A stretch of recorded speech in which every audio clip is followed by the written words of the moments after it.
Hi, welcome to this video.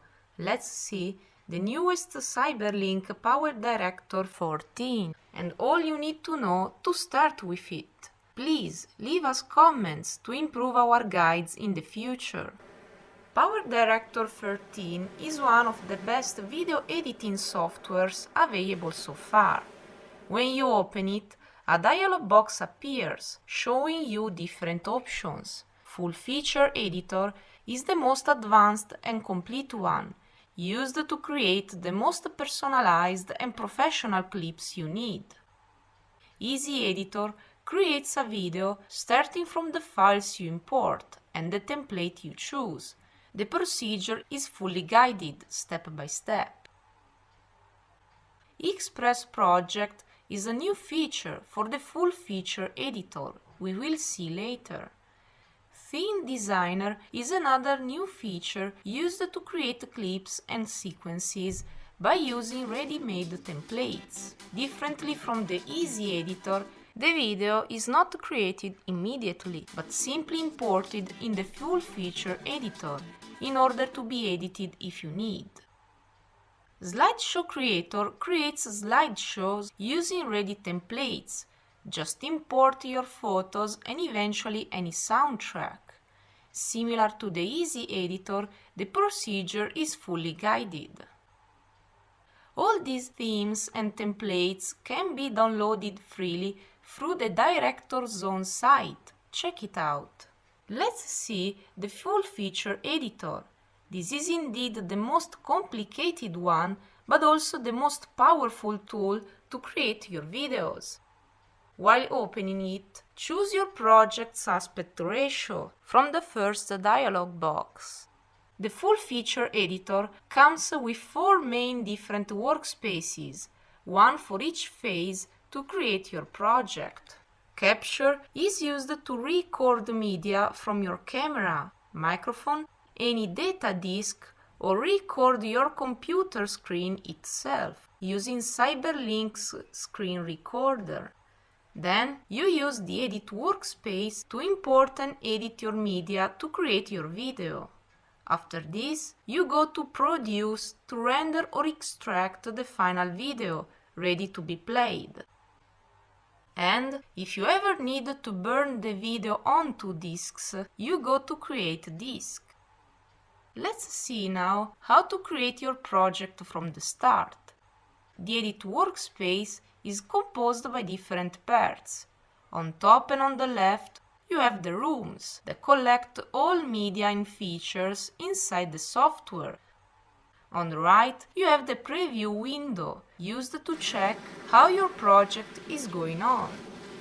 At the bottom, you have the timeline, where you manage and edit the content of your project. Before starting with your project, you have to import inside your sources. There are all videos, pictures and sound files you will use for your final video. The first room on top of the list is the media room that collects all sources available and ready to be imported. Use the bar on top to choose between different sources. In media content, all pictures, videos and audio. In backgrounds and color boards, basic backgrounds. In My Projects, all your past projects, and in Express Projects, you can use basic templates that will be imported inside your timeline below, in order to import directly your media and start right there. If you select any media, you can check its preview on the right, using the player right below. In case you miss any of your media inside this room, you can add those simply by dragging them inside the media room.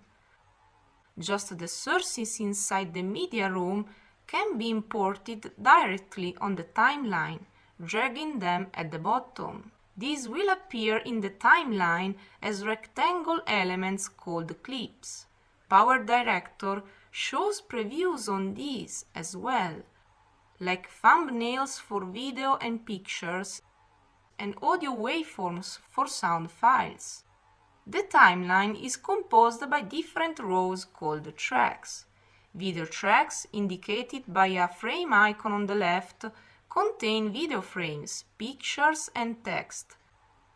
And audio tracks, indicated by a loudspeaker icon for audio files and soundtracks. Videos that have frames and audio do occupy both video and its audio track below.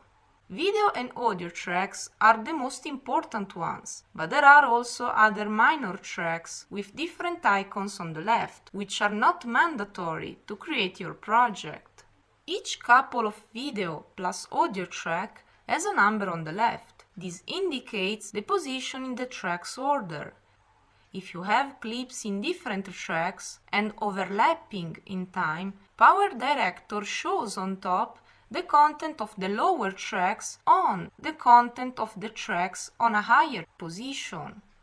To change the order, simply click and drag a track up and down from the left. On the left, you can manage each track easily. The second icon is used to mute and unmute a track. This means making its content invisible or completely silent. The third one locks and unlocks a track. A locked track can't be edited in any way. More on the right, you can check and edit the track name. To create new tracks instead, simply click on the third icon above. Let's see how to preview your video. You can zoom in and out the timeline around the playhead by holding Ctrl down and use your mouse wheel. You can also enlarge tracks by dragging their borders.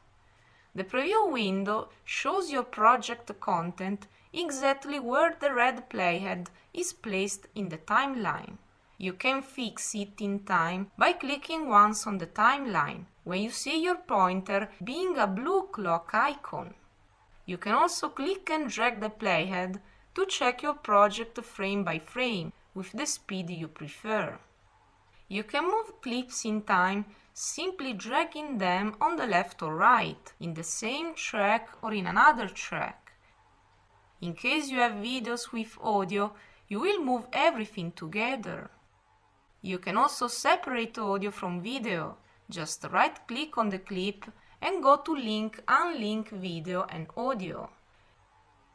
To move and edit more clips together, just click and drag to create a selection area, and do include all the interested clips to be selected.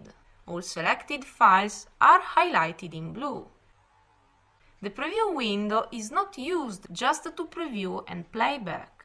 You have two modes you can select at the bottom. Movie is the preview mode you use to check how your project and clips are going on. You can even take snapshots from it, pressing Ctrl and P, or check all in full screen mode, double-clicking on the preview. Use Escape key to exit. If you select the clip mode instead, you will be able to edit the selected clip through some nodes appearing. Use the white ones in the corners to scale, the blue ones to skew and distort. Click and drag to move, or rotate by dragging from the central blue circle. You can edit clips fully from the timeline, stretch and shorten clips in time, dragging their extreme edges. You can stretch pictures without problems, but you can't with videos and audio files, since those have an ending.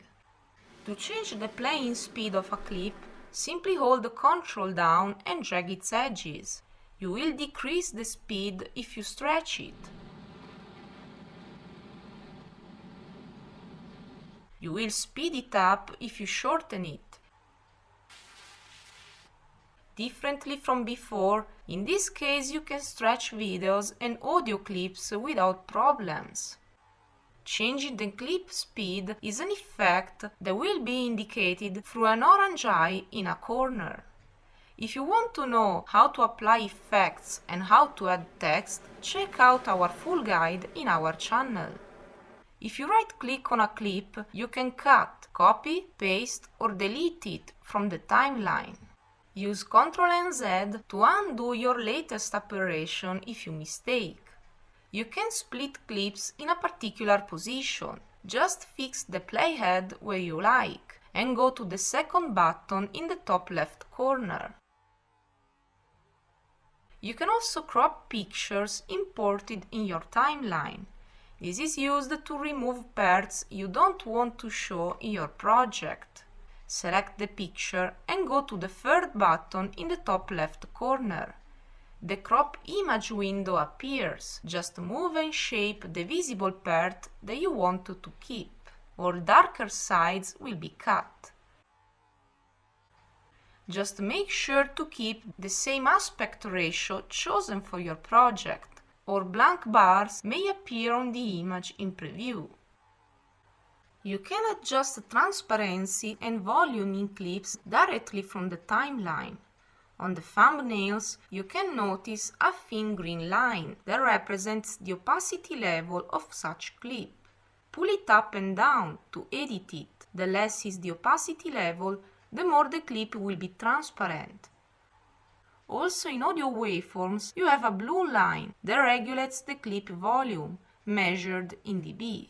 Drag the points on the extreme edges of such line, or add a new one on your own, changing the volume in time. Check out our effects tutorial if you want to know how to apply changes in time. When you are done, save and export your project. To save, go to File and then to Save Project As. PowerDirector.pds projects are used to open and edit your project in the future. To export and render your final video, click on the Produce tab.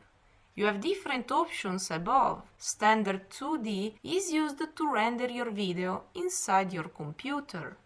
Choose the file format on top and its settings below. On the right, choose the output folder and check the final video preview. Your video will be rendered from the beginning of your timeline to the end of the last clip imported. Click to start rendering. Check out our next video to know the best render settings for YouTube. If you want to render videos in 3D, render by using the settings in the 3D tab. If you need video formats for devices such as tablets and smartphones, use the Device tab. If you want to directly render and upload your video on the net, just go to Online instead.